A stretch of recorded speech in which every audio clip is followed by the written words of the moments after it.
Hi, my name is Matthew Jester, making a quick video here. So I have a certificate of completion just showing that I'm certified and competent in the field of hypnosis. This is from Mike Mandel Hypnosis Academy. I have also a news article here. This is referencing what the video is going to be about. So as you can see, it's referencing some letters that Billie Eilish received. These were death threat letters.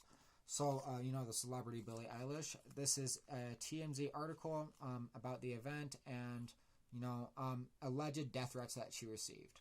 So, upon investigation of the alleged death threats, I found some very interesting information I wanted the public to be aware of, specifically regarding the letter content.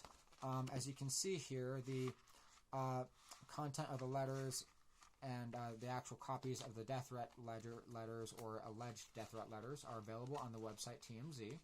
So, as you can see, you can feel free to go ahead and download those off their website. And I'm going to go ahead and get started with just my general introduction. Please watch my video, Hypnosis, Abuse, and Speech Inhibition. I will leave a link to watch the video in the description. I will also leave additional links in the description of other relevant videos. I've been abused and tortured with hypnosis, and my ability to speak is being inhibited with hypnosis, which is why I have to read everything when I make videos, like I am right now. If you notice me stuttering, speaking slowly, being unable to speak clearly, or any other difficulty speaking, I explain in detail the specific methods and techniques that are being used to inhibit my ability to speak in my video, Hypnosis, Abuse, and Speech Inhibition. These issues speak and occur consistently in each of my videos, specifically within the first 3 minutes. The hypnosis inhibiting my ability to speak is often very noticeable throughout my videos, and I will leave a list of the various hypnotic commands that are specifically being used to inhibit my ability to speak that can be recognized in my body language, facial expressions, tone of voice, and speech patterns in the description. Difficulties reading, experiencing physical strain reading, and being hypnotized to act angry or resisting post-hypnotic suggestions are commonly seen in my videos specifically. And the first thing I noticed in the letters was that it looked like his hand was cramping while writing because of similar alterations in his handwriting that happened to me while writing the word murder in a witness statement. As a result of hypnotic writing impairment, I speak about the details of the alterations in my videos on hypnosis and handwriting.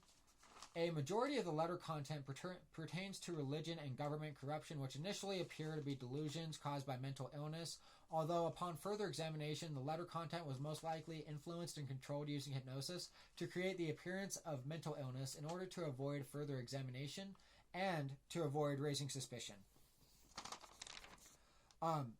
In the letters, he also makes several references regarding equity and reform. Equity is a quality of being fair and impartial. Reform typically pertains to changing a social, political, or economic institution or practice. Merriam-Webster also references reform as putting an end to an evil or causing to abandon evil ways in the definitions. Throughout the letters, it initially appears as if John Matthew Hurl made various threats towards Billie Eilish, although upon examination, he never once implies he intended to cause her any harm and makes several statements that appear to actually be warnings because he specifically uses the word die instead of kill every time, and he even goes as far as offering to protect her, which raises profound suspicion regarding contradicting intentions and motives. A majority of the letter content with an understanding of the context that is referencing equity, reform, warning her of potential dangers, and offering to protect her, which are in all reality very ethical things to do.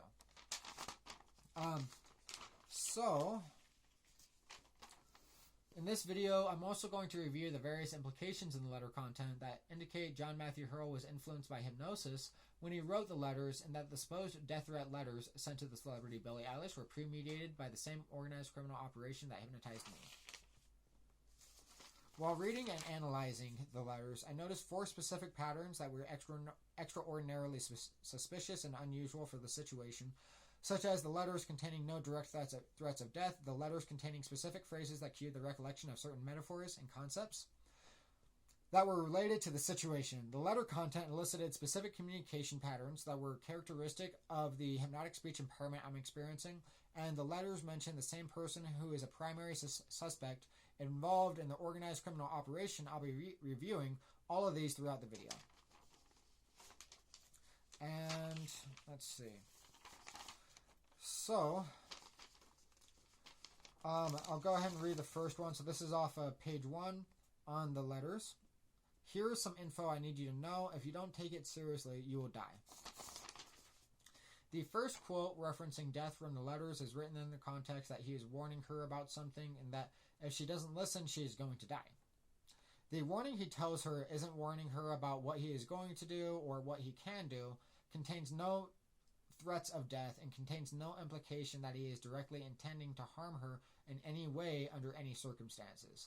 The specific context in the warning is actually consistent with a communication impairment caused by hypnosis that I explain it in further detail on part 2 of this video. The second quote, referencing death from the letters, directly contradicts the notion that he is intentionally threatening to kill her because he is offering to protect her and directly stating that earthquakes would be the cause of her death, not him. Let me read that specifically for you. You need to shelter me and I can protect you from hell. Earthquakes will happen and you will die if you don't. Let's see.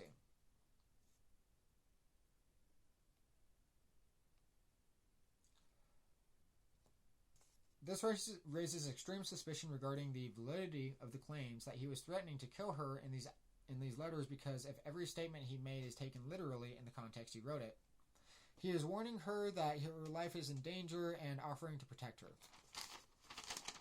The final quote, let me go ahead and read this. So these are the quotes on here, right? And this one is a little bit, sounds a little bit more threatening than of a warning, but I will explain in further detail later in the video as well. So, what it exactly means. You can't get what you want unless what you want is to die for me. You will know that soon the water will rise and you very well might die. And you might very well die. You will die. What are you dying for? Okay.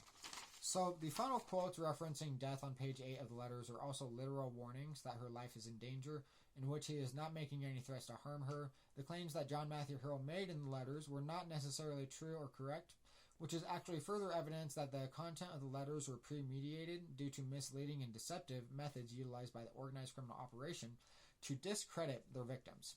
Specifically, the organized criminal operation utilized hypnotic metaphors to discredit and invalidate their victims' testimonies by creating the false impression that the victims were mentally ill instead of victims of crime, which is a cynical form of psychological manipulation commonly known as gaslighting.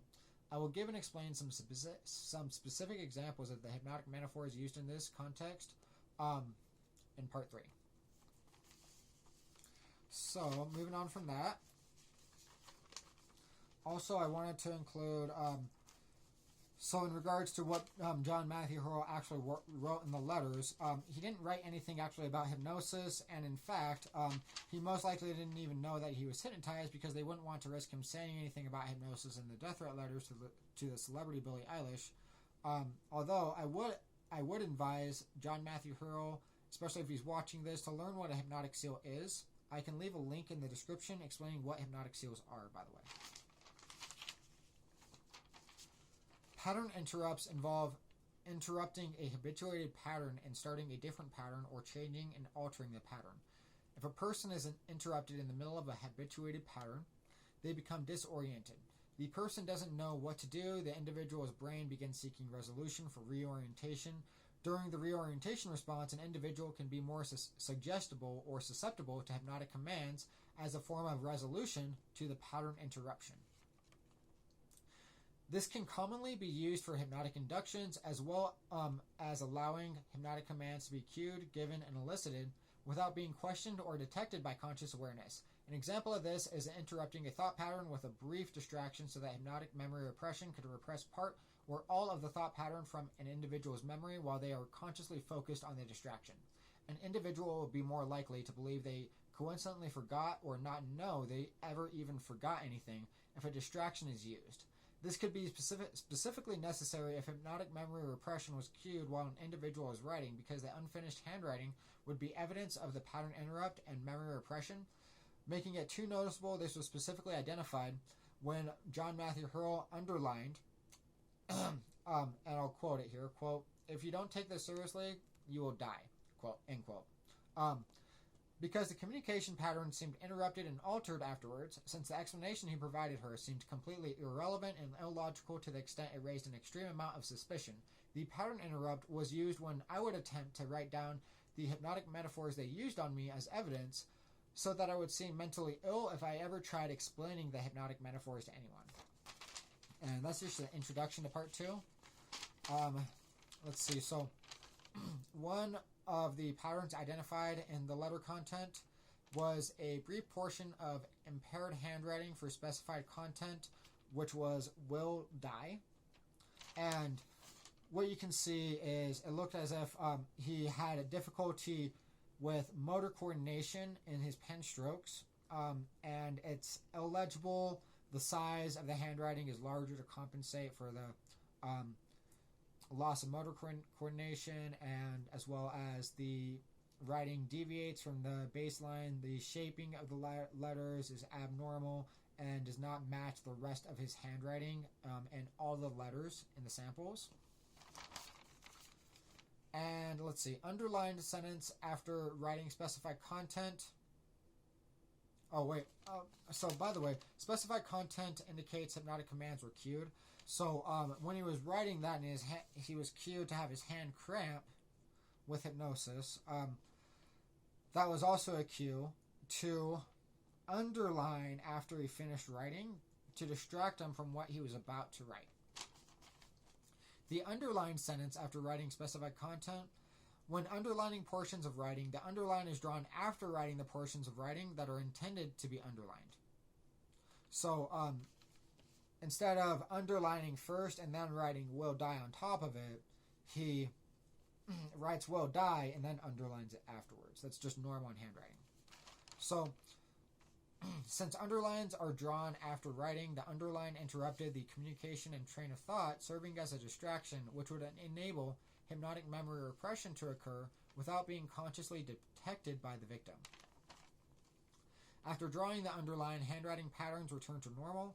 So his handwriting was briefly altered for a very brief moment, just specifically while writing the words will die, and then completely returned back to normal, which is very suspicious and abnormal, very unusual. Moving on from that, the first statement directly implied danger of death and directly stated he was going to elaborate and explain the implied danger of death, although after the underline interrupted the communication pattern, he does not elaborate, explain, or even reference the implied danger of death. After the underline interrupted the communication pattern, it seemed as if he completely changed the subject. And I'll go ahead and just elaborate even more here. I identified several patterns in the letter content that indicated he had an inability to effectively communicate, such as confusing, indirect, vague, and excessively repetitive statements that do not effectively explain any specific concept or idea. These were the same patterns that I noticed and identified when my ability to speak and write and articulate was inhibited by hypnosis. The speech pattern of talking in circles is recognized through repeatedly attempting to explain or elaborate a single subject in further detail unsuccessfully. The metaphor talking in circles represents repetition without making any progress, as if going around in a circle repeatedly, because it leads the conversation right back to where it started in the first place. I'll go ahead and elaborate as well. So, what the specified context is here is some info I need you to know, and then he underlines this portion. If you don't take it seriously, you will die. And then that's where there is space and the underline. After that, this is the information that he claims that he wants her to know. Life comes from growth, right?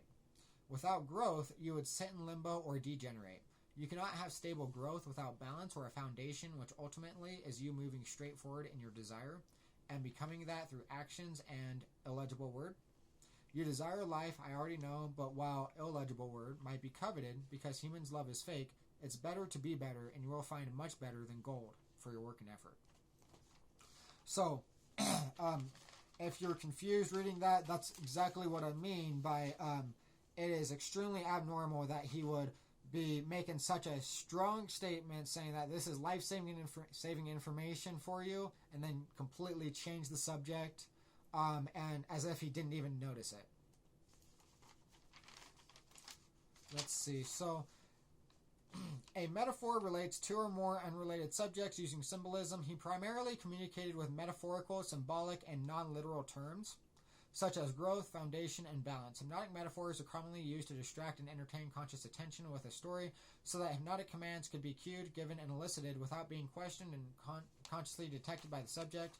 One of the primary methods used to create the false impression that I was mentally ill and delusional was using hypnotic metaphors and repressing a portion of the hypnotic metaphor context from my memory whenever I attempted to explain the hypnotic metaphor to someone else. Metaphorical symbolism effectively provides a rational and reasonable relation between unrelated subjects in non-literal and metaphorical context, so that the metaphors make sense. Incomplete metaphors provide an illogical and unreasonable relation between unrelated subjects in all contexts due to incomplete symbolism. So I would look insane attempting to explain any hypnotic metaphors because I was hypnotized to only be able to explain incomplete metaphors. A basic interpretation for the isolated sample of context implied that she needs to obtain and maintain growth by moving straight forward in her desire in order to live. This does not provide specific instructions, as most people possess multiple desires. If combining this message, the political references and environmental references later throughout the video, throughout the letters, it's possible that the specific reference implied that her desire was to resolve climate change. Just a possibility. So I'm going to go ahead and elaborate in further detail the interpretation and meaning of at least the specified context that he did have in that one letter. And that's only from page 1. So, life comes from growth, right? That's a quote from the letters. In order to live, you need to grow. That's how you can interpret that.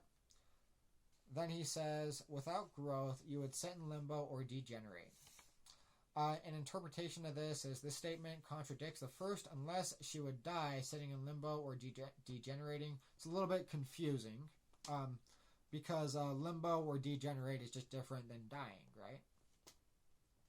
You cannot have stable growth without balance or a foundation, which ultimately is you moving straight forward in your desire and becoming that through actions and illegible word. So, to interpret that, he states that since life comes from growth, she can ensure a reliable and dependable source of growth from maintaining balance or a foundation. He states balance and foundation is moving straight forward in your desire. He states that moving straight forward in your desire can be obtained through actions and illegible word. You can see he attempts to describe how to obtain stable growth in multiple different ways, indicating he failed to communicate effectively, indicating an impaired ability to articulate himself, similar to how I just did, right? Describing the same thing in multiple different ways, kind of like talking in circles. You desire life, I already know, but while illegible word is coveted because humans' love is fake, it's better to be better, and you will find much better than gold for your work and effort. Excessively repetitive and vague use of the word better, this statement implies an invaluable reward for work and effort, most likely referencing a philosophical or non-materialistic reward. So, that's done with part 2. Moving on to part 3. This is going to be the longest part of the entire video. Throughout the letters, there were specific phrases that cued me to recall specific metaphors and concepts that were related to the situation. A metaphor relates two or more unrelated subjects using symbolism. Hypnotic metaphors distract and entertain your conscious awareness and attention with the story so that hypnotic commands can be cued, given, and elicited without being detected or noticed. An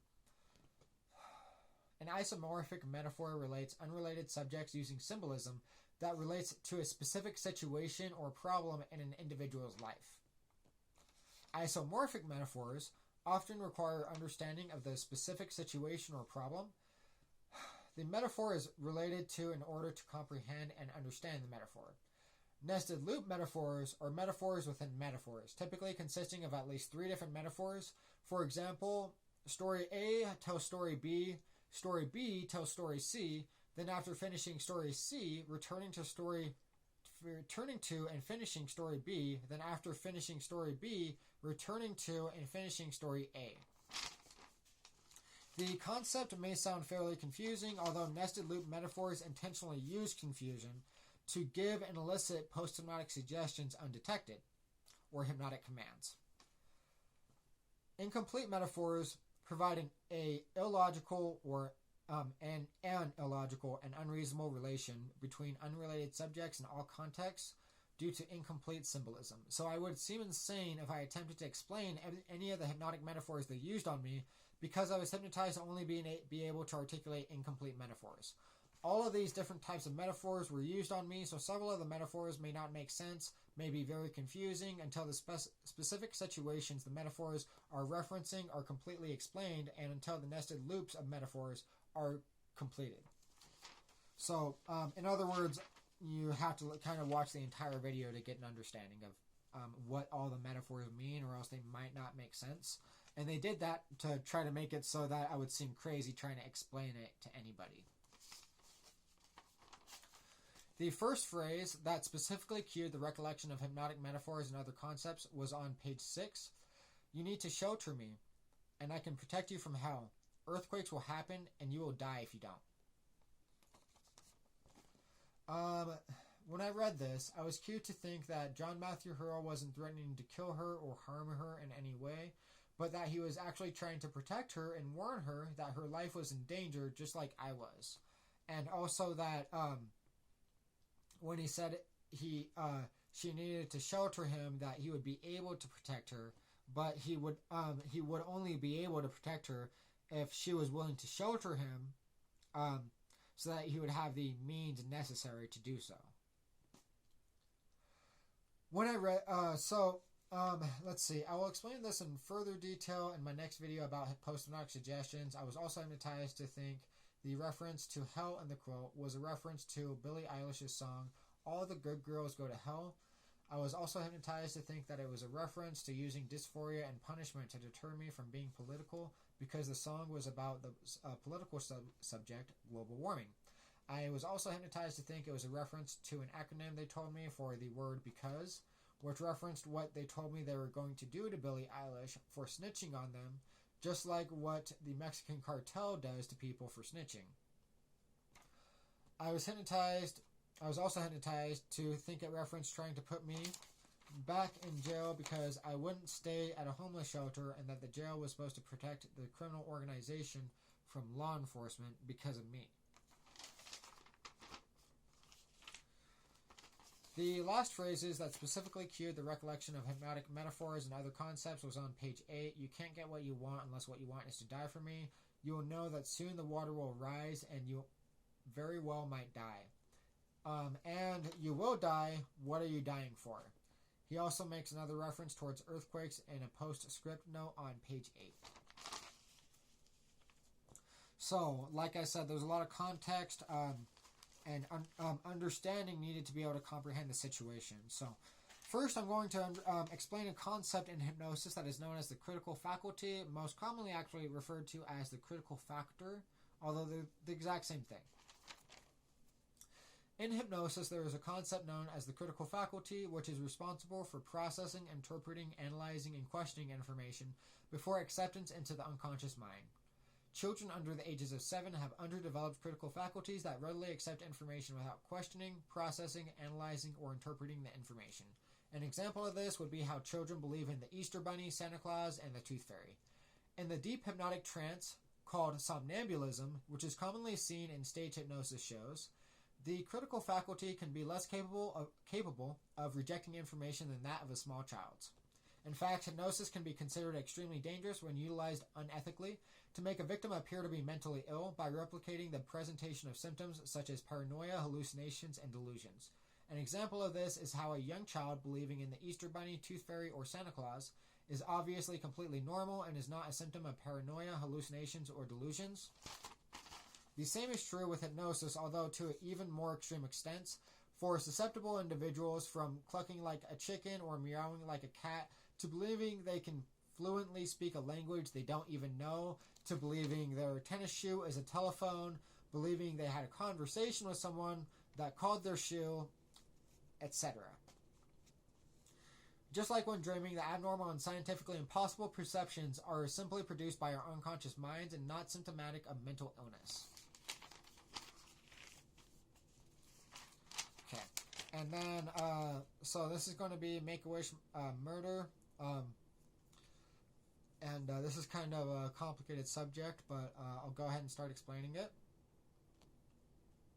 The story sounds difficult to believe, although with an understanding of how hypnosis works and the phenomena that hypnosis can produce, it's easy to understand how they were able to get me to believe it using hypnosis. The people that hypnotized me impersonated the Make-A-Wish Foundation. I was told that I was going to make a movie for the Make-A-Wish Foundation, and that the Make-A-Wish Foundation was going to give me, quote, everything I wanted.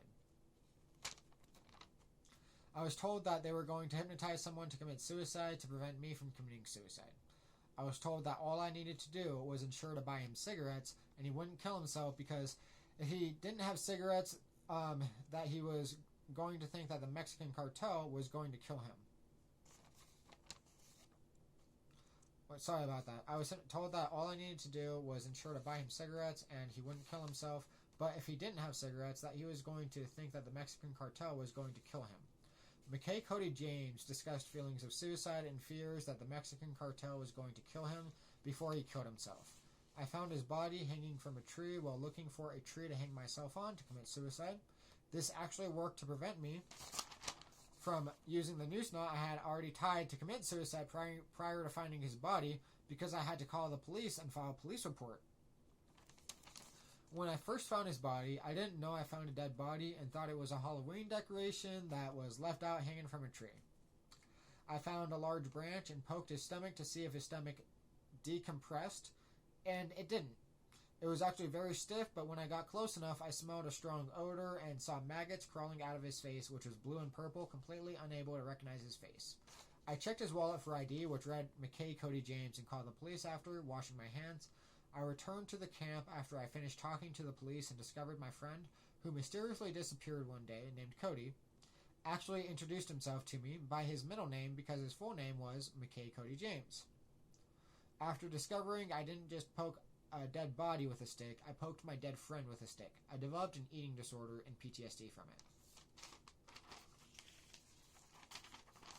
I was hypnotized to believe that my friend died because of a freak accident during the movie production, instead of him being murdered with hypnosis. I was hypnotized to think it was my fault he committed suicide because I didn't buy him cigarettes, but at the time I didn't even know he was hypnotized, let alone hypnotized to commit suicide without cigarettes. Since I was already taking tranquilizer medication and frequently visited the emergency room, I was hypnotized to think the tranquilizer medication, Klonopin, meant it's not my fault, and the tranquilizer medication value meant I didn't know. I was hypnotized to think any emergency room visit was a movie scene, and that these medications were supposed to represent different movie scripts, that it's not my fault meant it's not my fault I wanted to kill him, and that I didn't know meant I didn't know he was hypnotized to commit suicide if I didn't buy him cigarettes. I was also hypnotized to think that Klonopin meant I was making movie scenes, and that value meant an emergency medical intermission for my movie. I was hypnotized to believe that hypnosis was inhibiting me because I didn't care enough about Cody in an attempt to abuse me for witnessing his murder without me knowing it. Since I sincerely cared about Cody, the post-hypnotic suggestion to believe otherwise was completely ineffective, which cued the post-hypnotic suggestion to think that I shouldn't think about my dead friend so much during my movie, because then people would find out that someone died making my movie for the Make-A-Wish Foundation. The people that hypnotized me also threatened me for talking about my dead friend. I was threatened that they were going to use my innocence regarding the situation with my dead friend Cody to make Donald Trump seem innocent and frame me for it. I was also hypnotized to think that my dead friend smelled, quote, fragrant, end quote, before eating to keep me from eating. And I'm going to go ahead and explain a little bit of hyperventilation syndrome.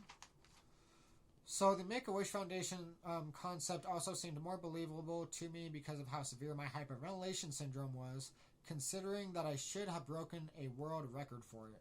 I used to hyperventilate for 3 hours at a time, 3 times a day. I actually explained that in further detail when I talk about the hypnotic metaphor referencing everything I wanted.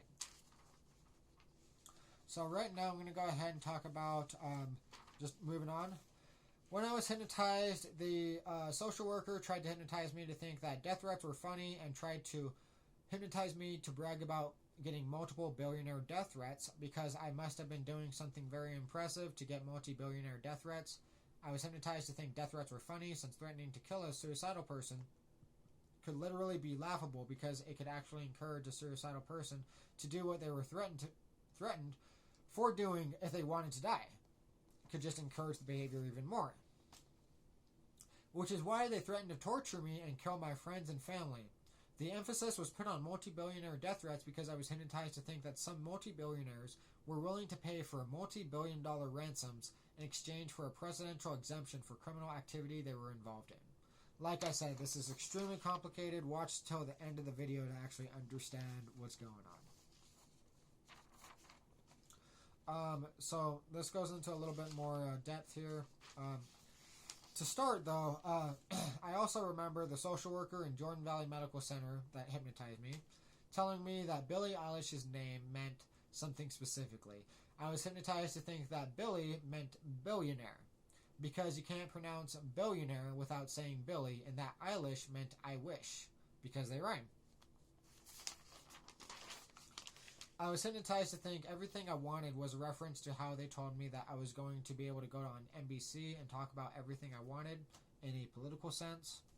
I was also hypnotized to think that in a hostage situation, everything I wanted meant that as long as I gave the captors everything they wanted for a ransom, that I would get everything I wanted in return, the hostages' safety. And everyone would get everything they wanted in the situation. Let's see here. So, there is definitely some more context here. Now, he starts talking about... Alright, so this one is a little bit different. I'll go ahead and start. This is referencing when he stated, "You can't get what you want unless what you want is to die for me." In an attempt to demoralize me, In an attempt to demoralize me, I was threatened for looking up to Jesus Christ as a role model.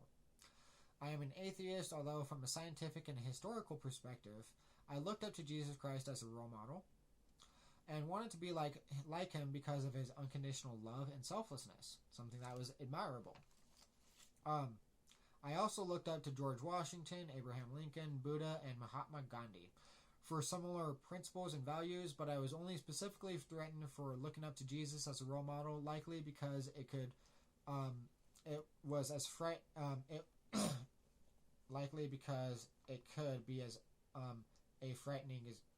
be used as a frightening example. Sorry about that.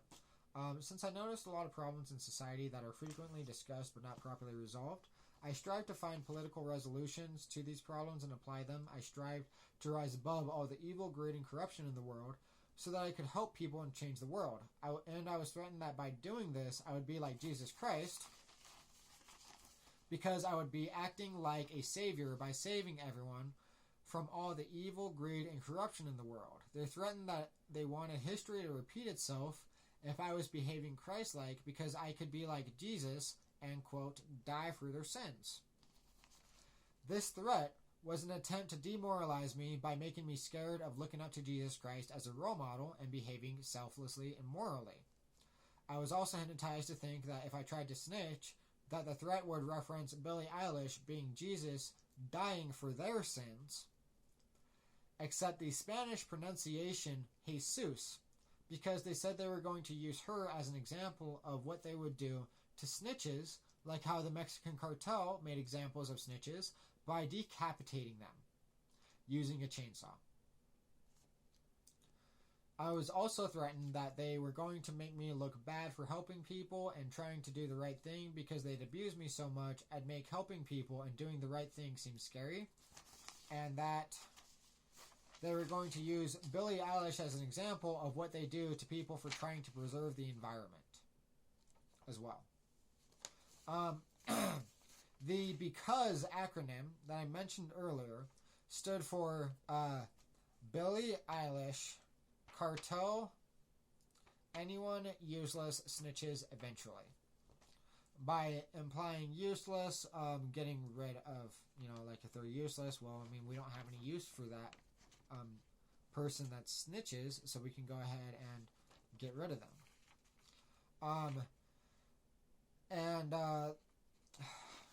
moving on from that, there's more to that, but regardless, I'll go ahead and get started with continuing. When I was hypnotized, I was also told that my friend named Delaney wrote the Make-A-Wish Foundation for me and that Donald Trump responded to the letter. They told me Donald Trump was a multi-billionaire and that he was going to make all my wishes come true and give me everything I wanted for the Make-A-Wish Foundation. I was then told that the hypnosis was actually so that Donald Trump would get everything he wanted. The situation was compared to the cartoon The Simpsons, as if they were explaining it to a little kid by explaining it to me. They told me to imagine Mr. Burns, the owner of the power plant, wanting to get rid of the three-eyed fish that mutated from nuclear waste being illegally dumped in the local pond. And Mr. Burns wanting to keep the three-eyed fish off the news. Metaphorically speaking in the situation, Donald Trump was Mr. Burns and I was the fish, and my hyperventilation syndrome was the fish's third eye mutation that Mr. Burns wanted to keep off the news. To clarify, the hyperventilation syndrome doesn't normally seem like anything that significant, but the hyperventilation syndrome was so severe that I easily could have broken the world record for hyperventilation syndrome.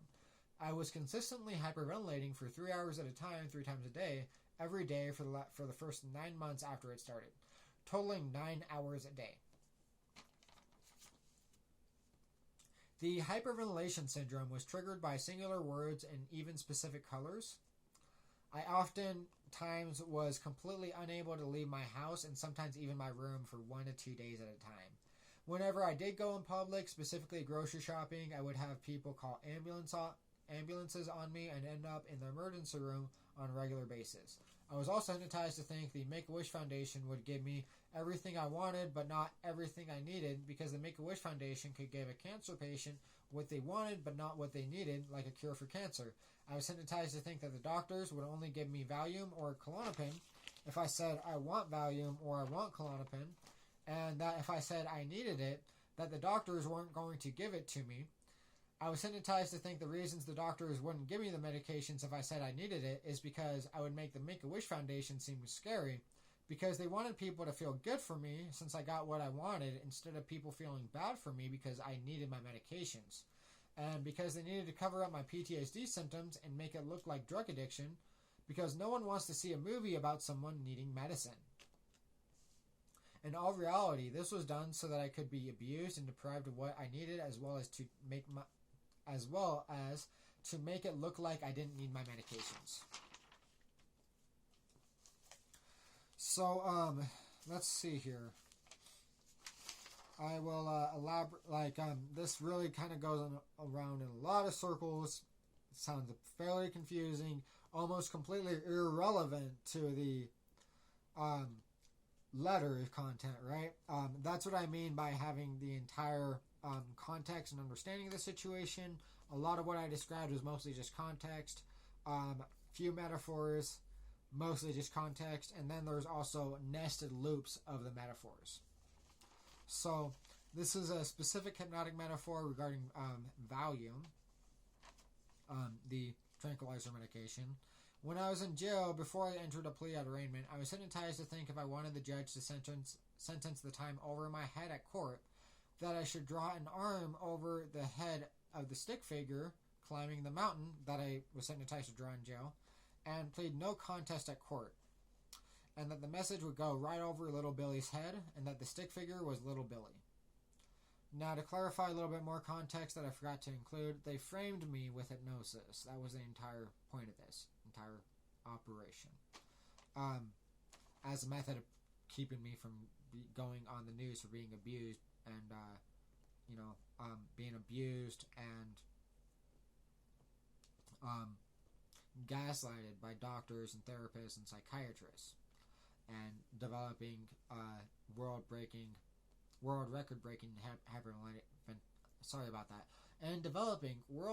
breaking hyperventilation syndrome from it. So, when I was in jail, before I entered a plea at arraignment, I was hypnotized to think if I wanted the judge to sentence the time over my head, which by that, what that means is that at sentencing, the judge would release an individual from jail and sentence the time over their head, So if they say, for example, they could sentence a person to 1 year over their head, and if they violate their probation or make another mistake, they are released from jail with the time over their head, and if they make a mistake, then the time that is over their head is now sentenced, and they have to do that time then. So it's kind of like a second chance type of thing. So, when I was in jail, before I entered a plea out arraignment, I was hypnotized to think if I wanted the judge to sentence the time over my head at court, that I should draw an arm over the head of the stick figure climbing the mountain and plead no contest at court, and that the message would go right over little Billy's head, and that the stick figure was little Billy. I was also hypnotized to think that the mountains meant Intermountain Healthcare, and that I had a contract with the CEO of Intermountain Healthcare where he would give me half of the healthcare company as long as I didn't sue or talk about medical malpractice. And all I had to do was go to Intermountain Healthcare after I got out of jail and ask for Valium. I was hypnotized to feel like the hypnosis was like a game show and that I'd win prizes when I did what they wanted me to, because I was hypnotized by the Make-A-Wish Foundation. Make-A-Wish Foundation is like, you can have anything you want. It's almost kind of like a game show, like you're winning things, whatever, right? Kind of similar. I was also hypnotized to think that since I was making a movie, that if I went to the hospital, that I need to ask for Klonopin if I was going to make a movie scene, and that I need to ask for Valium for an emergency medical intermission for my movie, so that I could get actual medical care.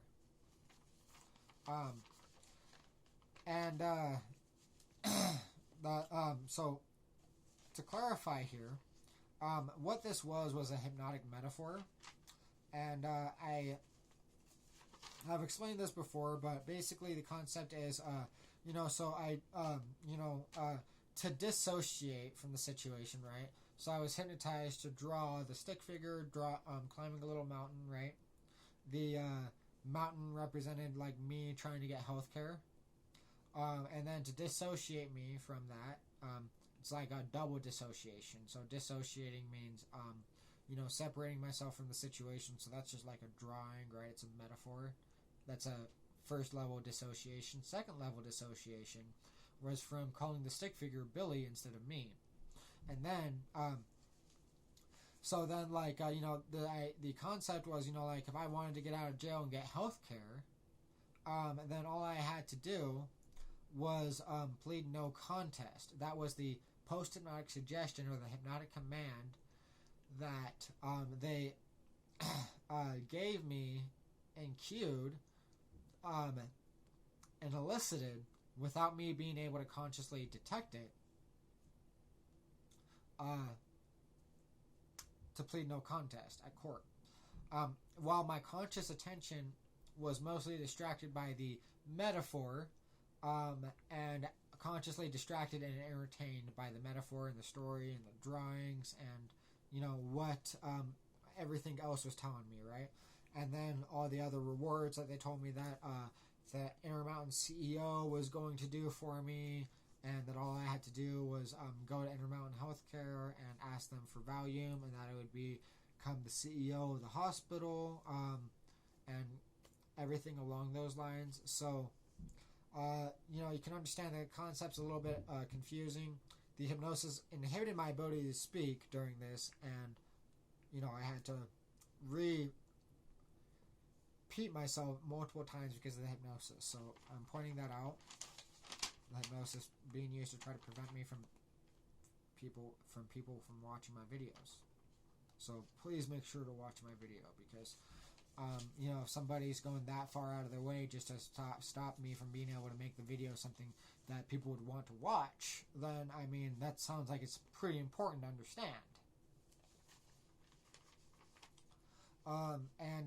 Then also, they also implied that the message would go right over little Billy's head. And that was used to confuse me, right? So, and I was hypnotized to think that little Billy represented, like in a metaphorical sense, very similar to like So Little Billy actually was supposed to imply, like, since Billie Eilish makes music and a lot of her fans are actually children, well, I mean, it's kind of like those fans are little Billies, right? And the message going over the children's heads because they don't understand what hypnosis is or how it works necessarily. And so, like with a metaphor or a story, you can I explained this earlier, but basically you tell a story, and while you're consciously distracted and entertained by that story, they can slip in a hypnotic command, tell you something to do as part of the story, and then you don't recognize it because you're too entertained and distracted by the story to notice that they just hypnotized you to do something. Which is pretty scary. Now, I also wanted to clarify, and then, by saying, and that the message would go right over little Billy's head, right? Because this was to make me plead no contest in court. And that was the message that was going over my head. And I was hypnotized to think that the message was going over just your average little kid's head, that like little Billy as a metaphor, kind of like how John Doe is used to describe an anonymous male, or Jane Doe is used to describe an anonymous female or woman. Well, little Billy was kind of like a metaphor describing like just an anonymous little kid that would be watching the movie for the Make-A-Wish Foundation that I would be making. And they didn't want, and I was hypnotized to think that they didn't want, the little children to think, oh no, Matt is being abused and tortured in the jail because they're refusing to give him the medical care that he needs. And, it's a violation of unconstitutional rights, and it is, cruel and unusual punishment by definition. So hopefully the jail gets shut down because of that, first of all, and then we can go ahead and make some changes in our criminal justice system to make sure that we actually help a lot of these people and criminals actually recover, because nobody's perfect. A lot of people will make mistakes. Some people will occasionally break the law. Most people, of course, are law-abiding, but a lot of people, there is hope for them to be able to recover, and they do have rights. So, moving on from that. And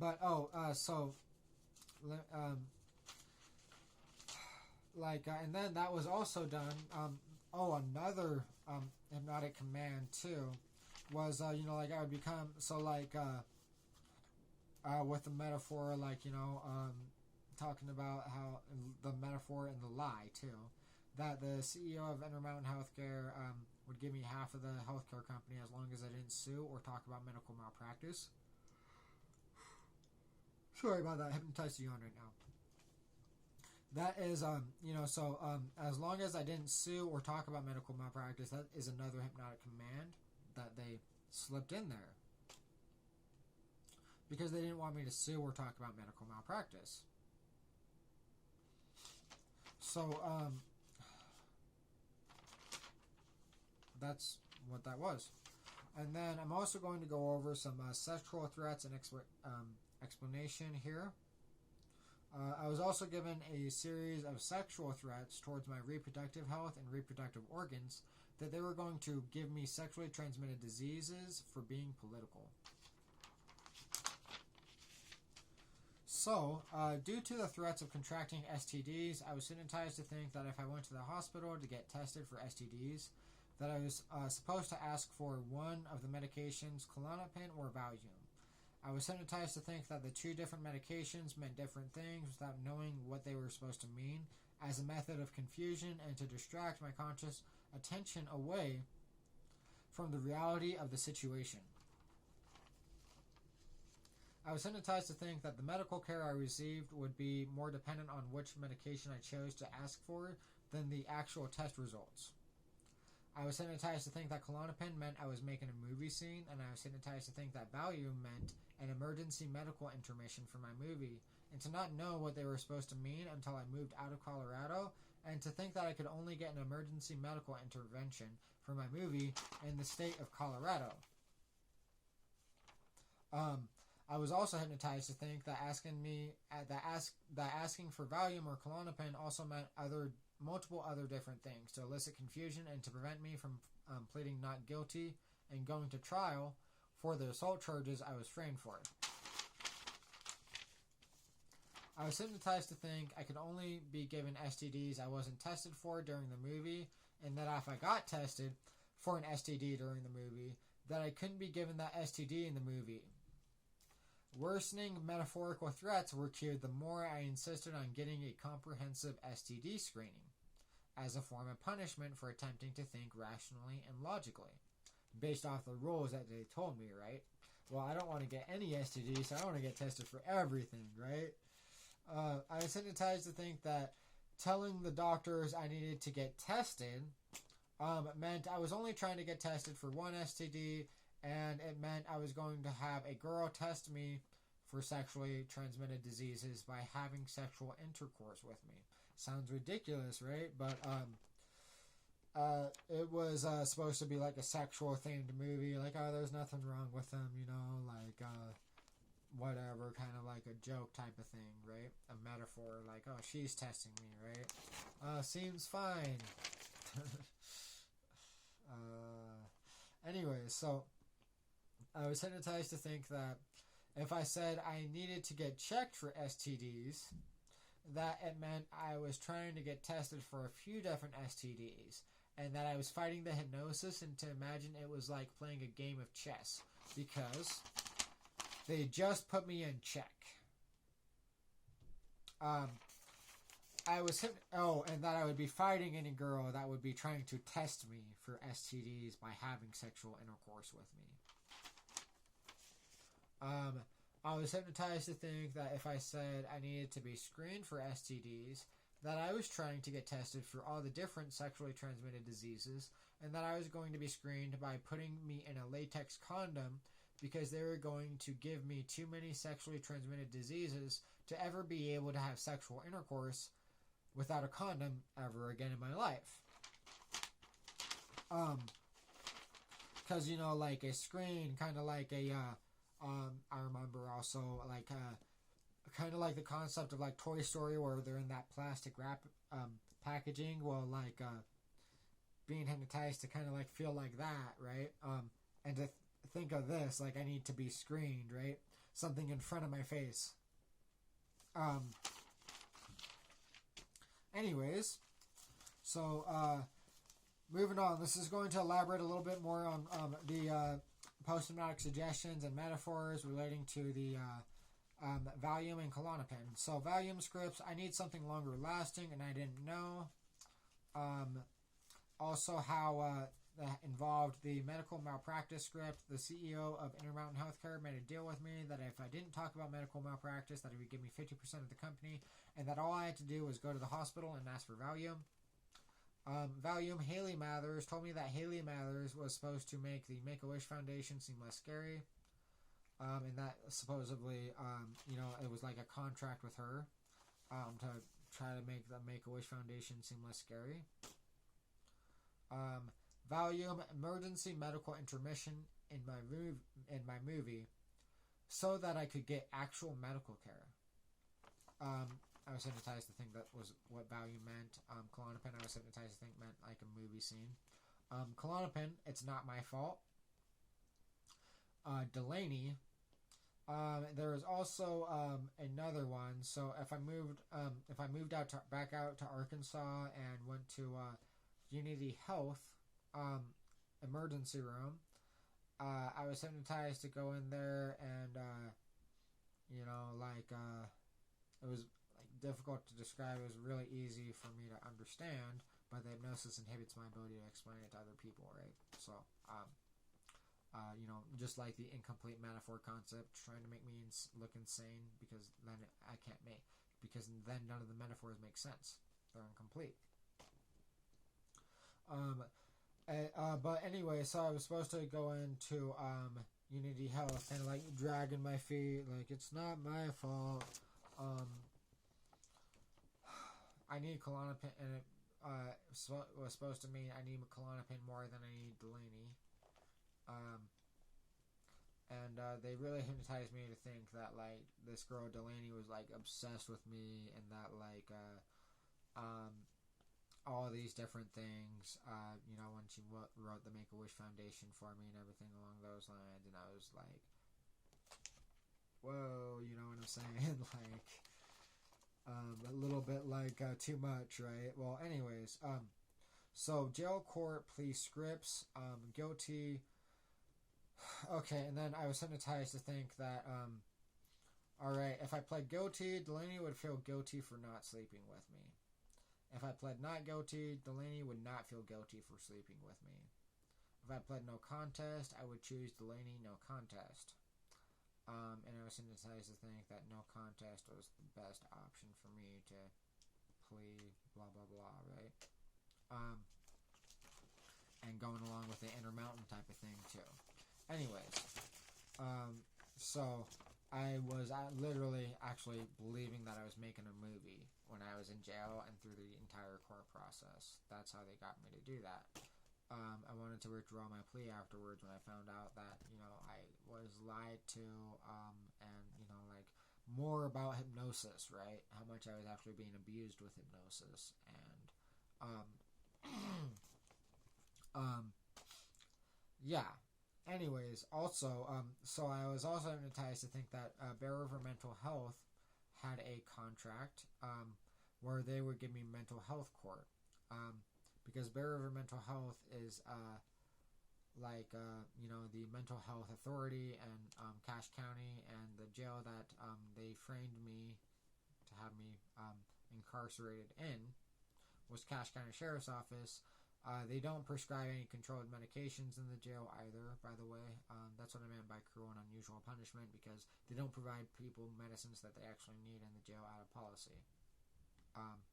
So, you know, it can be very cruel and unusual punishment because they're denying medical care and options for individuals as a result of punishment. So, you know, I mean, by definition, denying a person medical care is cruel and unusual punishment.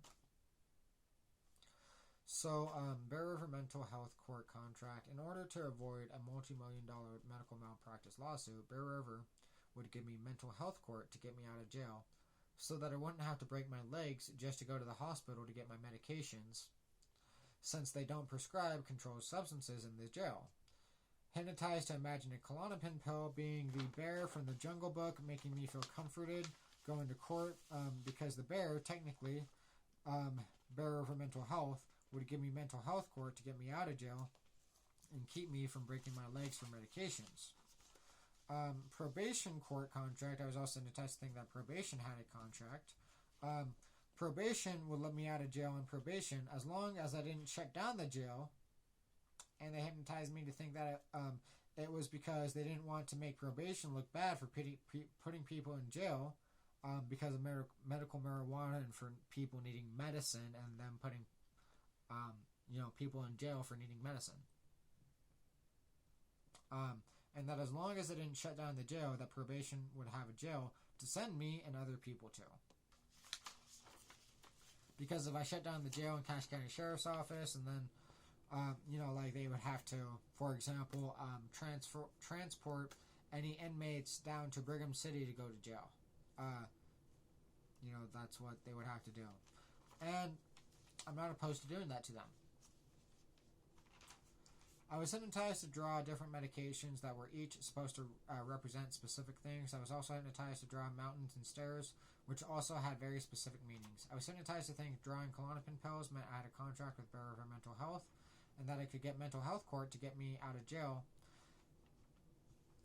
and to prevent a very serious medical malpractice lawsuit, since Bear River Mental Health wouldn't give me my medications while in jail. I was hypnotized to think the Klonopin represented Bear River Mental Health, because Bear River Mental Health used to prescribe me Klonopin. To further elaborate on what that meant. And and it would result in an extremely serious lawsuit if I had to jump off a flight of stairs, break my legs, and hospitalize myself because Bureau of Mental Health wouldn't give me medications in jail. I was hypnotized to imagine that if I got approved for Bureau of Mental Health court, it would be like I'd be going to court with a bear named Baloo from the movie The Jungle Book protecting me from breaking my legs because Bureau of Mental Health would let me out of jail. I was also hypnotized to imagine the bottom pencil stroke and the letter K inscriptions on the Klonopin pill were legs, and that if I didn't get approved from Bureau of Mental Health court that the legs were broken. I was also hypnotized to think that the reason Bureau of Mental Health wanted to prevent me from breaking my legs was because if I broke my spinal cord on accident jumping off a flight of stairs, I could become paralyzed for the rest of my life, and the lawsuit could cost Bureau of Mental Health $300 million. I think I was also hypnotized to remember the amount of $300 million by adding a 0 to the number inscription on the Adderall pill I was hypnotized to draw, which was 30. So moving on from that, I was hypnotized to think drawing Valium pills meant I had a contract with Intermountain Healthcare for a discrete medical malpractice settlement agreement. I was hypnotized to draw a little stick figure. Sorry about that, hypnosis, and hitting my ability to speak. I was hypnotized to draw a little stick figure climbing a mountain, and I was hypnotized to think that if I wanted the jail time to be sentenced over my head so that I could be released from the jail, that I should draw a little arm over the stick figure's head. I was hypnotized to think the mountains meant Intermountain Healthcare, and that the stick figure climbing the mountain was me trying to get healthcare. I was hypnotized to think that if I actually had medical malpractice and if I wanted healthcare, that as long as I didn't sue him or talk about anything related to medical malpractice, that I could plead no contest in court and get the jail time sentenced over my head so that I could go to the hospital to get health care, and that he would give me 50% of the company, and all that I had to do was ask for Valium in the emergency room. I was also hypnotized to think that the message goes right over little Billy's head after drawing the little arm over the stick figure's head, and that the stick figure was little Billy. This was done because the metaphor itself is a hypnotic suggestion implying that if I wanted or needed to get health care, that I needed to plead no contest in court and also not to talk about medical malpractice or to sue Intermountain Healthcare. And the stick figure was named Little Billy just to confuse me so that I wouldn't know I was being deceived. In this context, I was hypnotized to think Little Billy was a metaphor referring to a young child that would be watching the movie about me produced by the Make-A-Wish Foundation, similar to how John Doe is a commonly used metaphor to reference a male's name, and how Jane Doe is a commonly used metaphor to reference a female's name. The metaphor was used to make me believe that unfortunate circumstances that I couldn't get the medical care I needed in jail would go right over little Billy's head, so that I wouldn't portray the image that the Make-A-Wish Foundation was scary as a method of instilling the belief that the message would be going over someone else's head and not mine. Okay, and then quality over quantity. I was told that every time I went grocery shopping or went out to eat that I was making commercials. I was told that Donald Trump had a contract with the Make-A-Wish Foundation where every dollar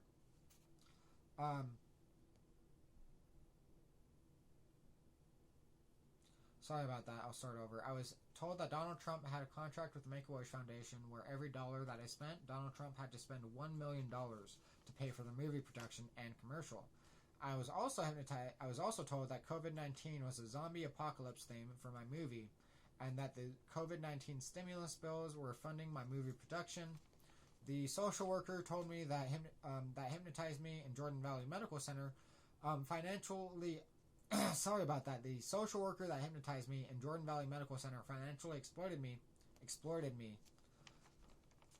by telling me that America's economy is based off products valuing quality over quantity, and that every product I'd buy would be sponsored by the company that made it, and that I needed to buy brand name products and to advertise for them, which is obviously financial exploitation because brand name products are more expensive than generics. The social worker also told me that I had a Roche sponsorship and that Roche was going to let me advertise Valium and Klonopin as high-quality pharmaceuticals in comparison to Xanax by Pfizer, which is FDA approved in stronger doses and available in a larger quantity as a tranquilizer than Valium and Klonopin are FDA approved for.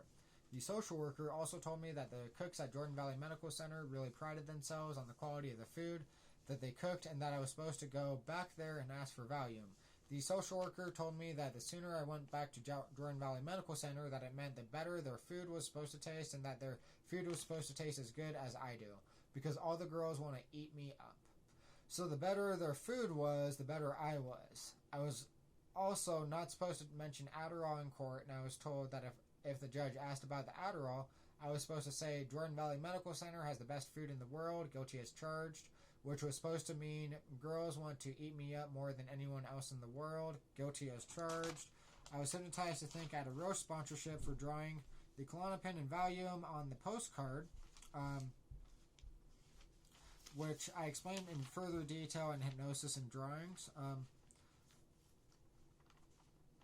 And to reinforce the belief, I was also told that Roche was going to help me patent the nootropic supplements. I wanted to get approved through the FDA, which is why I was hypnotized to write Nootrop Shop at the bottom of the postcards as well. And then, let's see here. So, further evidence I was hypnotized and framed is seen as in these Instagram messages, because the Instagram messages were all dated on May 1st, 2020, several months before the date of the assault allegations I was framed for. This invalidates any claims or accusations that I was being dishonest regarding being hypnotized as an attempt to get out of court. So, let me see here. I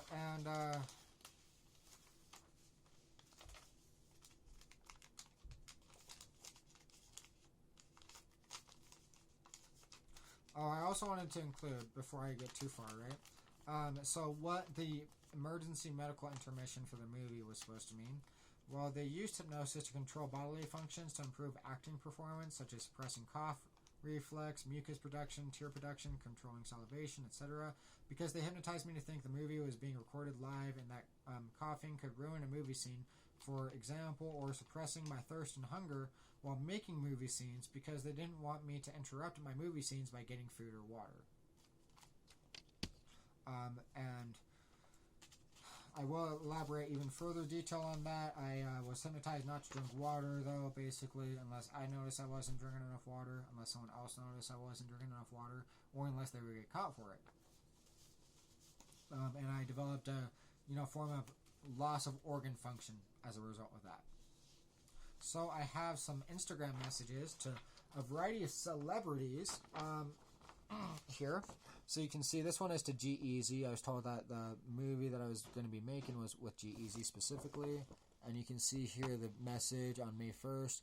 What do I have to do to wake up? Do I just go back to a Colorado emergency room and tell them I want Valium so I can get emergency medical care?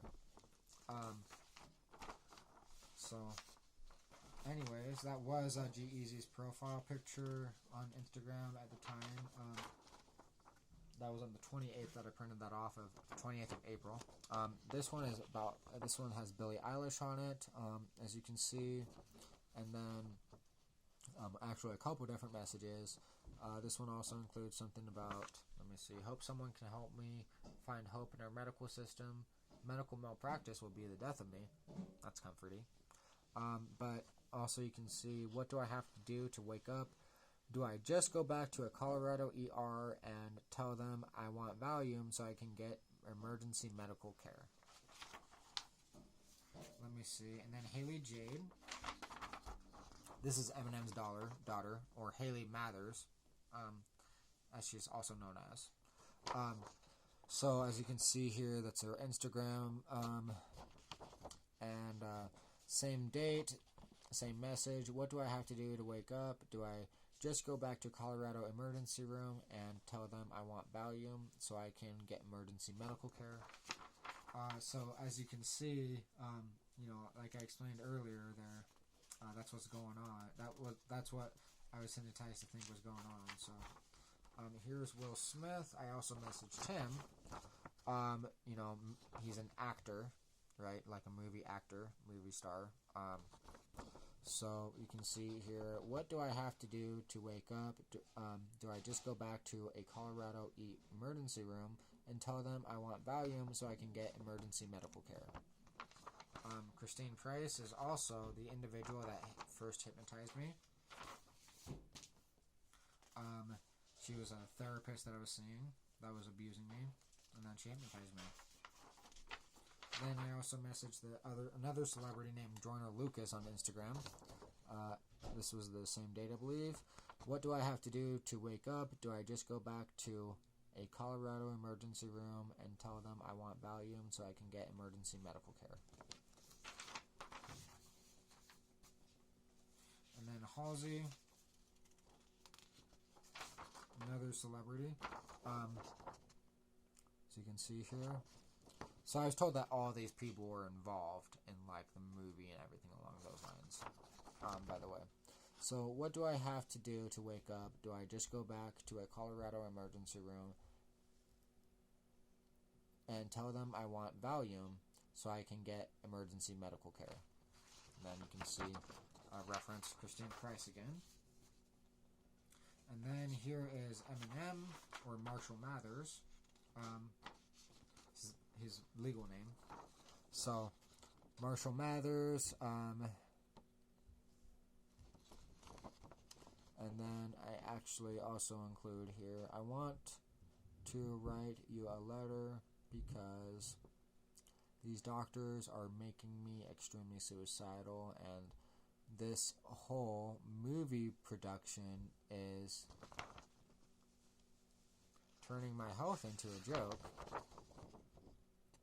Further evidence that I was like that just clarifies further context of everything that I was saying, right? Like movie production, turning my health into a joke. I didn't even know that I included that I sent that message to Eminem before, right? So anyways, that's on the same date too, May 1st, 2020, for both of these. Is turning my health into a joke. At this rate, I would just want nothing. And I intended to say but to die. I'm only human, dude. So, you know, like, I was suicidal. Oh, but the second message, sorry about that. What do I have to do to wake up? Do I just go back to a Colorado emergency room and tell them I want Valium so I can get emergency medical care? So, anyways, Eminem, Marshall Mathers has both of those names on there. I didn't notice that Marshall Mathers at the top, Eminem in the middle. Let's see. So, next up, also I just wanted to clarify, why else would I ask, what do I have to do to wake up if it wasn't pertaining to waking up from hypnosis? Further evidence is in the wording of the messages, I want Valium. So, yeah, and of course, I'm pretty sure that I clarified this part. This invalidates any claims or accusations that I was being dishonest regarding being hypnotized as an attempt to get out of court.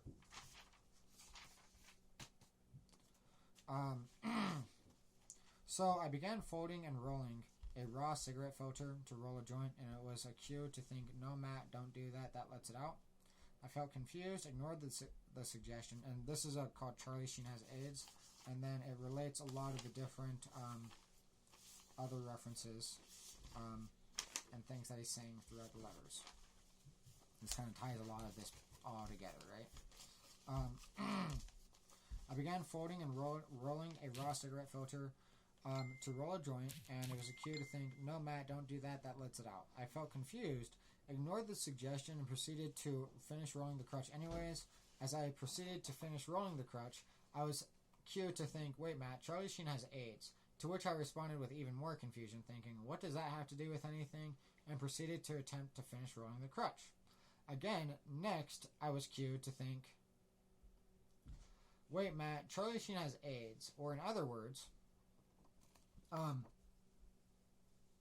Charlie Sheen, or in other words, if anyone finds out, he can hire a big man to break your legs. And was then cued to think, wait, Matt, Charlie Sheen is affiliated with cartels.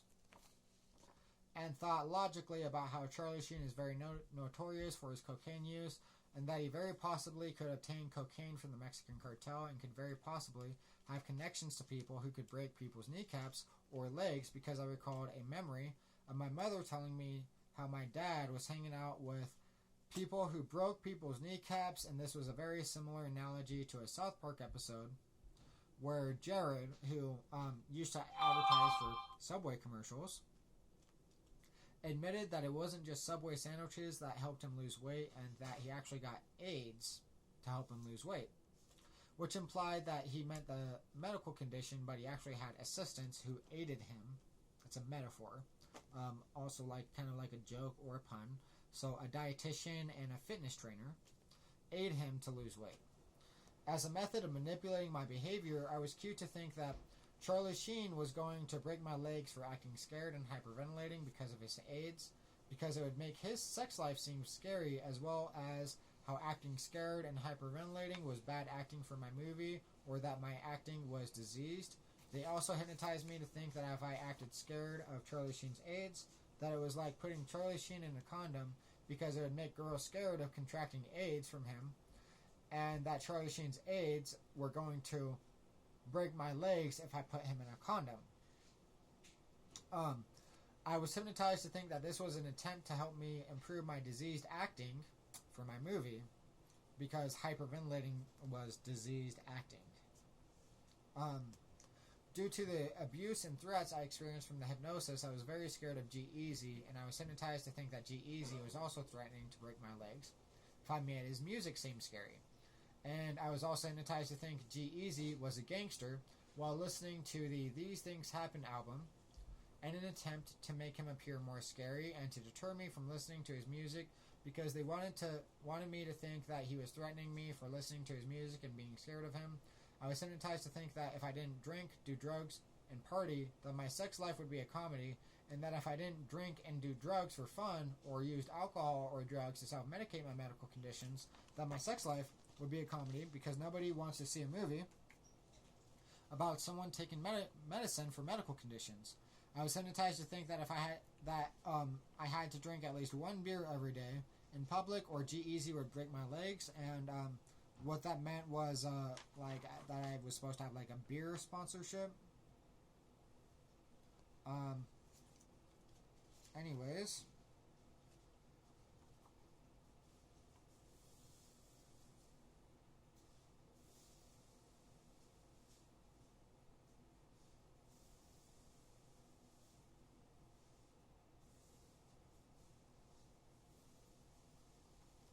So, I guess I'll start from here, because there's a part that I'm going to be excluding, and I'm going to explain the entirety in another video where I explain the entire Make-A-Wish Foundation story. Because the movie that they told me that I was making had a plot and everything along those lines, very interesting, but they hypnotized me to think that if I needed the police to protect me from G-Eazy, and if what the police were already doing in Logan wasn't enough, that the only way they'd be able to protect me was by putting me in jail in an attempt to keep me from going to the police, because they hypnotized me to think that I was already famous and that the police already knew the situation, and that the only way they could protect me from getting diseased was by putting me in jail. And they hypnotized me to think that jail was a condom because it was protection. I remember after going to jail that Christine Price warned me to not wear a mask, because if I wore a mask, it meant that the doctors I had medical malpractice against were telling me that you can't sleep with Delaney, and that I wasn't supposed to let them tell me that.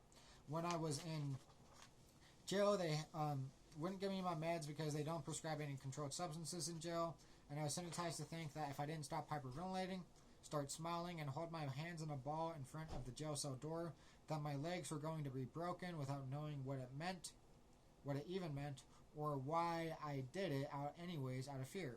This was used to treat my hyperventilation syndrome and PTSD, as well as prevent me from breaking my legs to get my medications while I was in jail. Because if I broke my legs just to go to the hospital so that they could give me the medications I needed, it would have been inevitable for me to have a medical malpractice lawsuit against the jail, and that I would be breaking the jail by breaking my legs. because the jail could even get shut down from the lawsuit if the news got out that they are denying necessary medical care to inmates in the jail, and they didn't want that to happen, so they used that as a therapy to treat my PTSD, so I couldn't get medical malpractice from it and shut down the jail. Sorry about that. The hypnosis really inhibited my ability to read just barely. When I started reading the entire Creation as AIDS thing. Sorry about that. I also remember Christine Price told me that the doctors hoped that I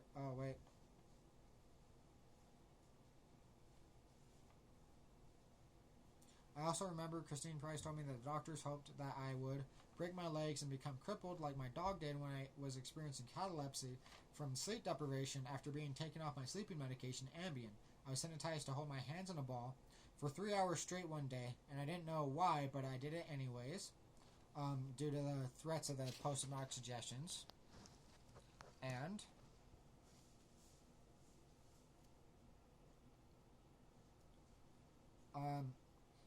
I was hypnotized to think the ball represented a benzo, and that I had to hold it for 3 hours straight because of how I used to hyperventilate for 3 hours at a time as an example of how much I actually needed my medications. Alright, so, and then in here, a benzo is a shortened term used to, by the way, let me clarify. So the ball that I was hypnotized to hold my hands in, right, was like this. So I was hypnotized to do this, smile, and stare at the camera in the jail.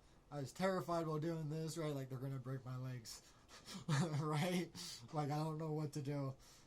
You know what I'm saying? So it was just kind of like very confusing because they used incomplete metaphors that were missing context to understand, and then the metaphor would be completed later and cued later to explain the situation or the threat that they used against me. So, a benzo is a shortened term used to refer to a type of medication called a benzodiazepine, which is a type of tranquilizer. I was also hypnotized to think that holding my hands on a ball for 3 hours straight meant I was holding the world record for hyperventilation syndrome.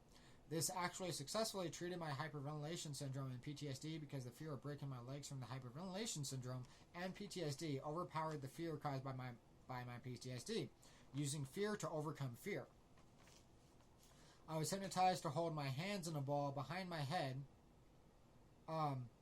and to shake my hands as if shaking a snow globe because it was supposed to mean I was going to sue Intermountain Healthcare for medical malpractice and that I was, quote, shaking the world up, end quote, because I was, quote, shaking down the hospital for money, end quote, and to imagine an earthquake happening at the hospital that I would be shaking down and a lawsuit for money, and to imagine the hospital in a snow globe. This was the hypnotic metaphor relating the references of earthquakes to snow globes. I was also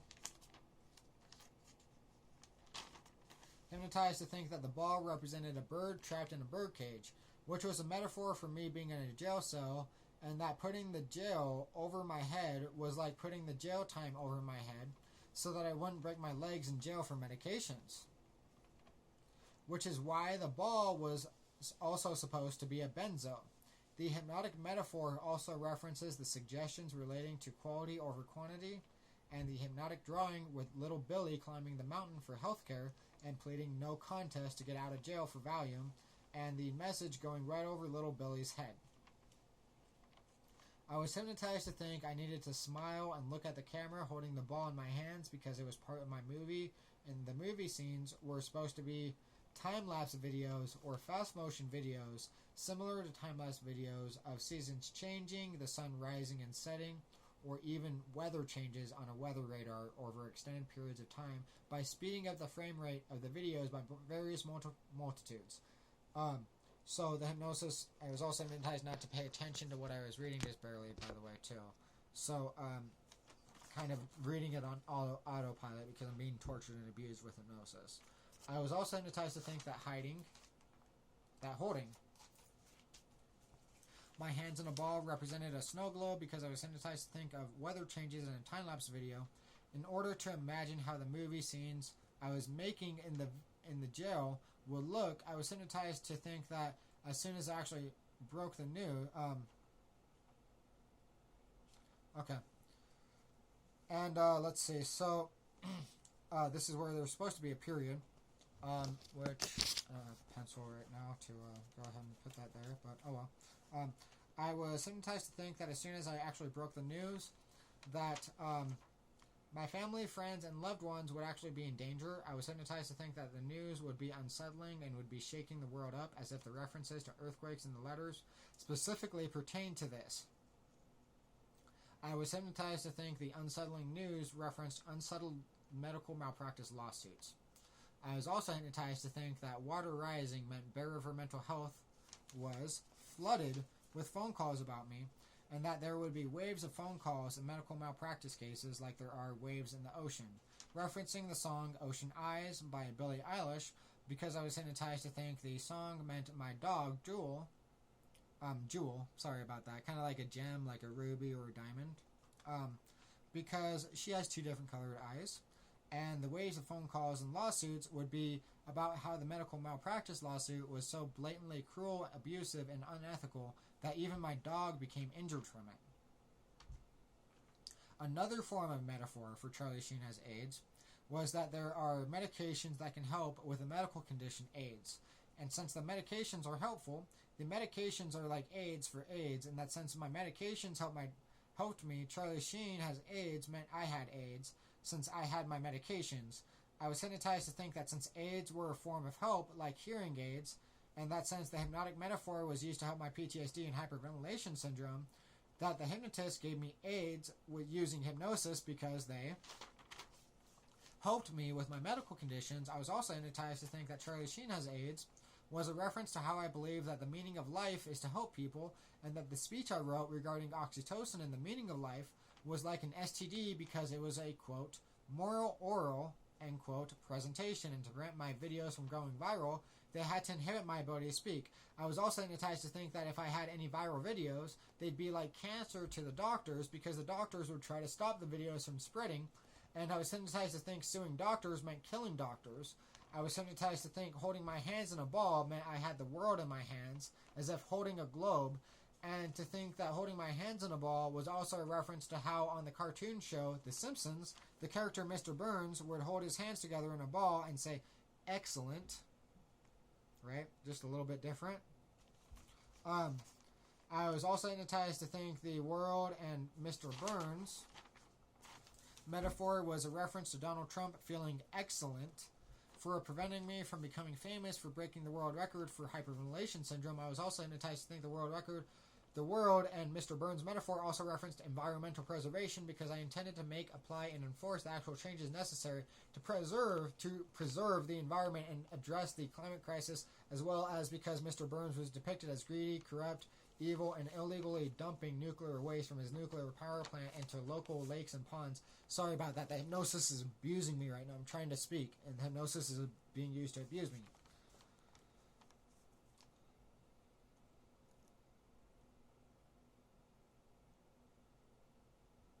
While I was hypnotized, I explained I wanted to rise above all the evil, greed, and corruption in the world so that I could save the world and help people, and that the way I would literally save the world was by preserving the environment. I was also hypnotized to think that due to limited fossil fuels and overconsumption of fossil fuels, that we are facing an inevitability of eventually needing to limit fossil fuel consumption, and that the earlier we started, the easier it'd be for society in the future. Christine Price told me that all the evil, greedy, and corrupt politicians and business owners wanted to keep doing what they were doing, didn't care if what they were doing was harmful to the environment or not, because they were profiting off of it, and they didn't want the profits from their businesses limited because of fossil fuel consumption limitations and restrictions.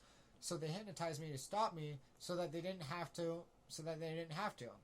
When I was hypnotized, I was given a series of different threats, since death threats only encouraged me because I was suicidal. The sexual threats mostly pertain to giving me STDs, organ failure, loss of organ function, and various threats towards my reproductive health, since I was rather politically progressive and wanted to make changes to improve our government, society. I was told that Donald Trump was a Republican and didn't want to change anything, that he wanted everything to stay the same, and that since my reproductive organs were healthy, that my reproductive organs didn't need to change, and that the more I wanted to change the world, the more they were going to change my reproductive organs and make them unhealthy.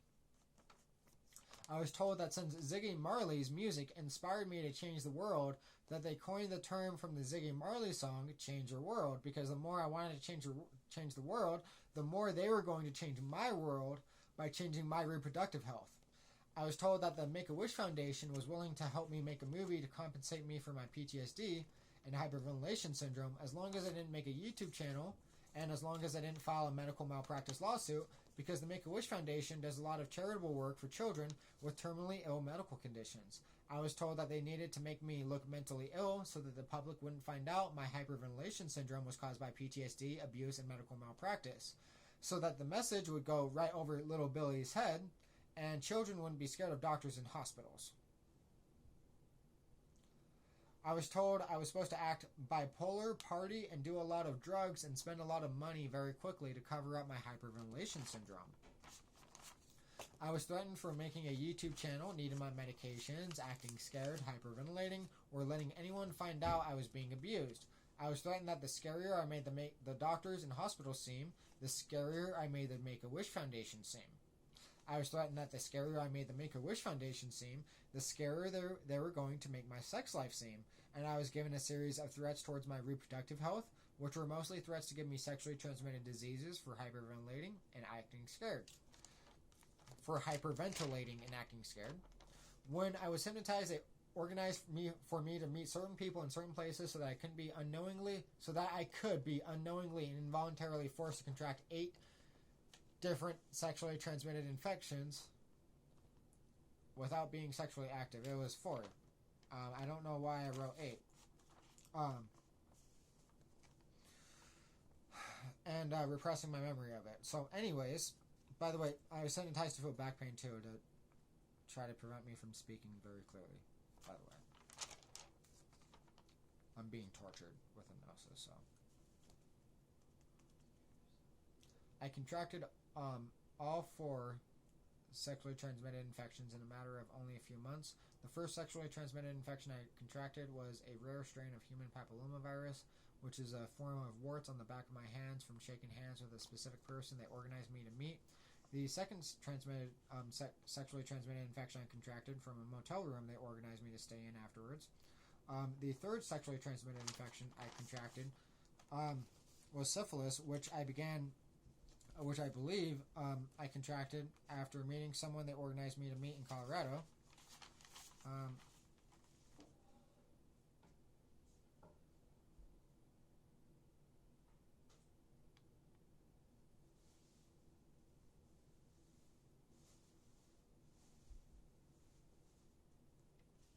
The second one was gonorrhea, by the way. Sorry about that. So then the third sexually transmitted infection I contracted was syphilis, which I believe I contracted after meeting someone they organized me to meet in Colorado. He gave me some Xanax for my hyperventilation syndrome symptoms and began repeatedly asking me to take off my pants throughout the night. The Xanax made me fall asleep in his car, and the next day I went to an urgent care clinic to get checked for a red bump that suddenly appeared on my skin.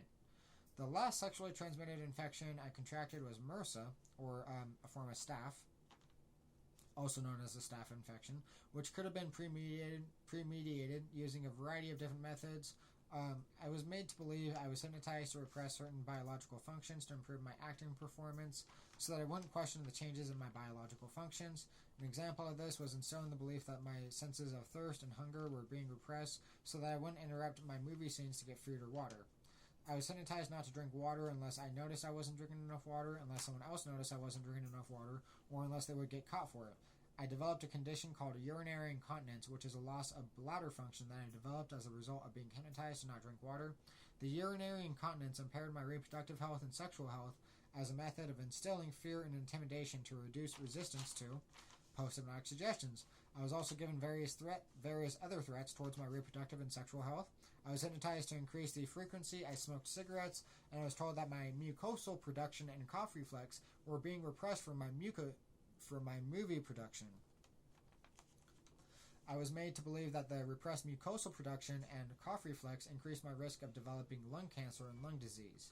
I used to suffer from very severe smoker's cough, and even though the frequency of my smoking only increased, the hypnosis completely eliminated the symptoms and The hypnosis is inhibiting my ability to speak. Sorry about that. The hypnosis completely eliminated the symptoms of smoker's cough and raised more concerns for my health. I was also told that the hospitals and doctors were going to lie to me about any medical conditions I developed as part of the contract for the movie production. I was hypnotized to think that the medication Klonopin meant I was making movie scenes and that the medication Valium meant an emergency medical intermission for my movie so that I could get actual medical care. But I was hypnotized to not know what they were supposed to mean. I was hypnotized to feel pain in the small of my back in between my shoulder blades and severe muscle tension on the right side of my back underneath my shoulder blade, so that I'd have to crack my back frequently for relief. I was told that they did this to me because they wanted me to develop back problems, impairing my sexual performance and making sexual intercourse seem painful, which is why I was hypnotized to think you can't be sexy for it. Whenever I tried to crack my back, the Charlie Sheen has AIDS hypnotic metaphor was another threat towards my sexual and reproductive health. I was hypnotized to think that if I jumped off a flight of stairs in jail for medications, that I might not only break my legs, but that I could actually fracture my spinal cord as well, and that I could become paralyzed from the waist down as a result, which would not only mean I would never be able to walk again, but that I would never be able to hump again either. I was also hypnotized to think about taking my dog on a walk, when I thought about never being able to walk again if I jumped off the flight of stairs, which is further evidence that Christine Price told me that the doctors hoped that I would break my legs and become crippled like my dog did when I experienced catalepsy from sleep deprivation after being taken off my sleeping medication Ambien. Sorry, the hypnosis is inhibiting my ability to speak. Since I was hypnotized to think that holding my hands in a ball meant that I had the world in my hands, I was also hypnotized to think that it was a reference to Billie Eilish's documentary, The World's a Little Blurry, because the world I was holding in my hands would be a little blurry in the video surveillance from the jail security cameras. I was also hypnotized to think presenting the security footage from the jail as evidence in court meant the world's a little blurry too, and Stanford County Prison Experiment 2, because it would be like a sequel to the two different documentaries. I was also hypnotized to think Billie Eilish's documentary, The World's a Little Blurry, was a reference to my dog's cataracts, because when my dog would go outside, the world would be a little blurry because her vision was blurry. I was also hypnotized to think Charlie Sheen has AIDS meant Charlie Sheen has dogs because my dogs helped me with my hyperventilation syndrome and my PTSD symptoms, and because my dogs were referenced multiple times in the hypnotic metaphors. And then there are some more of these here. Let's see. So this was the last threat in the letters. You will die. What are you dying for? I was hypnotized to think that meant you will know. What are you waiting for? Reference to the Nickelback song, What Are You Waiting For? That's what I was hypnotized to think that meant. So I was also hypnotized to even, have the song playing in my head, except, what are you dying for? The same way that the singer sings, what are you waiting for? So the suggestion associated with the song also was, I have malpractice, I want my money back. I was told that I was supposed to tell the hypnotist how to stop me from becoming famous, and that if the hypnosis didn't work to stop me from becoming famous, that they had malpractice against me and wanted to sue me because they thought it would have worked. I was also hypnotized to think Nickelback meant I want my money back because Nickelback was a metaphor for a refund, referencing I want my nickel back. And then, let's see. And then I was also hypnotized to think that it also meant, what are you wanting for? Looping back to when he quoted, you can't get what you want unless what you want is to die for me. Okay, and we're almost to the end of this. Throughout the death threat letters, John Matthew Hurl made several religious references, drew several crosses, and even referred to himself as Satan.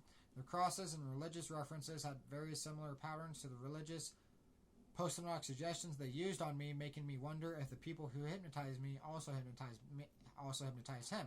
I was hypnotized to think that the post-hypnotic suggestions involving handwriting and drawing meant I was worshiping the devil, and I was hypnotized to think of these when he referred to himself as Satan, and also while analyzing his handwriting. I was also hypnotized to think of a series of hypnotic metaphors pertaining to red devils, devil's advocate, Republicans, Democrats, and even something they refer to as a deal with the devil. I will explain these now. I was hypnotized to remember a time when I was told by a Catholic woman that some people actually believe that ADHD isn't real and that it was a type of demonic possession because amphetamine medications would have paradoxical effects on ADHD patients and calm them down. When I was hypnotized, they told me that they were going to help me improve my handwriting with hypnosis because I had very messy and sloppy handwriting since I have ADHD. I was told that the reason they helped me improve my handwriting was because if I was going to be the president, that they couldn't have a president with sloppy handwriting. I was hypnotized to think that analyzing handwriting was worshiping the devil because I learned to analyze handwriting from being hypnotized. Sorry, the hypnosis is hypnotized to feel anger resisting post-hypnotic suggestions. And again, hypnotized to feel worse and back pain for it too. To try to cover up why the hypnosis is inhibiting my ability to speak and try to blame it on back pain when it's not caused by back pain at all. It's just caused by hypnosis because I'm being tortured and abused. So I really apologize. I was hypnotized to remember a time when I was told by a Catholic woman that some people actually believe that ADHD isn't real and that it was a type of demonic possession because amphetamine medications would have paradoxical effects on ADHD patients and calm them down. When I was hypnotized and told that they were going to help me improve my handwriting with hypnosis because I had very messy and sloppy handwriting since I have ADHD, and I was told that the reason they helped me improve my handwriting was because if I was going to be the president, that they couldn't have a president with sloppy handwriting. I was hypnotized to think that analyzing handwriting was worshiping the devil because I learned to analyze handwriting from being hypnotized to improve my handwriting because I had ADHD. So if I was analyzing handwriting, it was because I have ADHD, and since ADHD is the devil, then analyzing handwriting was worshiping the devil. I was hypnotized to think of a pitchfork when I would write a capital letter Y, and that if I was analyzing my handwriting changes, that it was a devil's pitchfork. I was also hypnotized to think that when I was hypnotized to draw on the walls of the jail, that it also meant I was worshiping the devil. The handwriting and drawings were how I identified John Matthew Hurl was hypnotized when he wrote the death threat letters, and since I was hypnotized to think that analyzing his handwriting and drawings meant I was worshiping the devil, that everything I would be able to do to investigate the death threat letters was worshiping the devil. So let's see here. Not very much left. Christine Price phrased that signing the contract with G-Eazy, Donald Trump, and the Make-A-Wish Foundation, making a movie, and letting Donald Trump run the country for me was like a little deal with the devil. Christine Price also told me that Donald Trump came up with the idea for Marlboro Cigarette Company to buy cannabis for cannabis cigarettes from the Mexican cartel after cannabis was legalized. Christine Price also told me that Donald Trump made a deal with Marlboro Cigarette Company that Marlboro was going to pay me to advertise their cigarettes by smoking their cigarettes during my movie, and that Donald Trump was supposed to be my devil's advocate for doing it. I was told that since Donald Trump did this, that I wouldn't have to be scared of violent retaliation from the Mexican cartel for legalizing cannabis because the Mexican cartel could actually legally profit from cannabis legalization instead of losing tremendous amounts of profit. I was told that devil's advocate meant doing something immoral but doing it anyways because it wasn't that bad. I was hypnotized to think devil's advocate often when I took my first drag off a cigarette, when I first lit it, without knowing what it meant or what cued the thought. I was told that Marlboro Cigarette Company had a contract that would protect me from contracting sexually transmitted diseases during my movie as long as I smoked their cigarettes during my movie. I was also hypnotized to think that devil's advocate meant I can get laid again. Since the actor Will Smith was actually offered a lot of money from cigarette companies to smoke cigarettes in his movies, but did the moral thing and refused to set a bad example for children by smoking in his movies, this was used as an example for why Donald Trump was playing devil's advocate for me to smoke in my movie because it was immoral, but I should do it anyways because it wasn't that bad. Devil's advocate was a hypnotic metaphor used to attempt to demoralize me by conditioning me to believe that being moral and doing the right thing was the wrong thing to do because I would contract sexually transmitted diseases from it. But if I acted immorally, that I would be able to get laid again. This was also a method of keeping me addicted to cigarettes and financial exploitation, as well as because Marlboro cigarettes were expensive.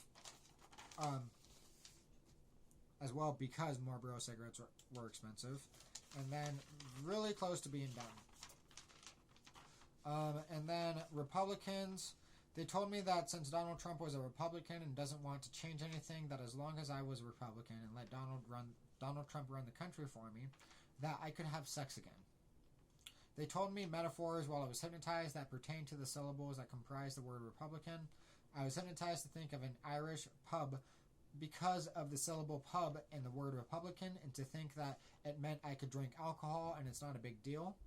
I was hypnotized to think that the syllables lickin' in the word Republican meant lickin' or licking and was a reference to oral sex. I was hypnotized to think the syllable re in the word Republican meant I could do these things repetitively as long as I let Donald Trump run the country for me, and I was a Republican because I could go to a pub and get a lickin' over and over again. This was a hypnotic metaphor threatening me that referenced being hypnotized to not drink water and developing urinary incontinence in an attempt to deter me from lobbying for political reform. By the way, the hypnosis in my spine, I'm hypnotized how my muscles contract to deter me from speaking and to try to conceal the hypnotic speech impairment too. And then I was hypnotized to do that too when I said how it was used to conceal it. I was hypnotized to think that red devils were Republicans because Republicans were represented by the color red, and because they'd advocate for me to behave immorally as long as I was Republican, as if they were playing devil's advocate. I was also hypnotized to think that Republicans were like red devils because they were, quote, horny. Democrats. I was hypnotized to think that they were going to force me to involuntarily contract sexually transmitted diseases if I was a Democrat. I was hypnotized to think that the more I wanted to change the world, the more they were going to change my reproductive health and reproductive organs, making me unhealthy. I was hypnotized to think this was a reference to a Ziggy Marley song called Change Your World, and a reference to the Obama campaign slogan, Change. I was also hypnotized to think if I was a Democrat that my sex life would be like a video game demo, because I could try being a Democrat, but after I try it, I might not like it. And, of course, I wouldn't get the entire video game. It would only be a demo, right? So there's that. And then this is the last part of it, part 4, almost done. So the context of the letters mentioning Donald the context of the letters mentioning Donald was pertaining to the government, and implies the Donald that he was referencing was political. If the Donald mentioned in the letter regarding a government, sorry about that, the hypnosis isn't hitting my ability to speak right now. The context of the letter mentioning Donald was pertaining to the government, and implies the Donald that he was referencing was political. Much easier to say, since I pointed that out. If the Donald mentioned in the letter regarding our government was not specifically Donald Trump, this still would raise considerable suspicion regarding the letter content being premeditated, since we would both be referencing two different government-affiliated individuals who were both coincidentally named Donald. Anyways, so that's that. I actually recorded this also on 2 different phones, just to make sure that, nothing happens to the videos, and I had to have a backup copy, of course. So thanks for watching the video.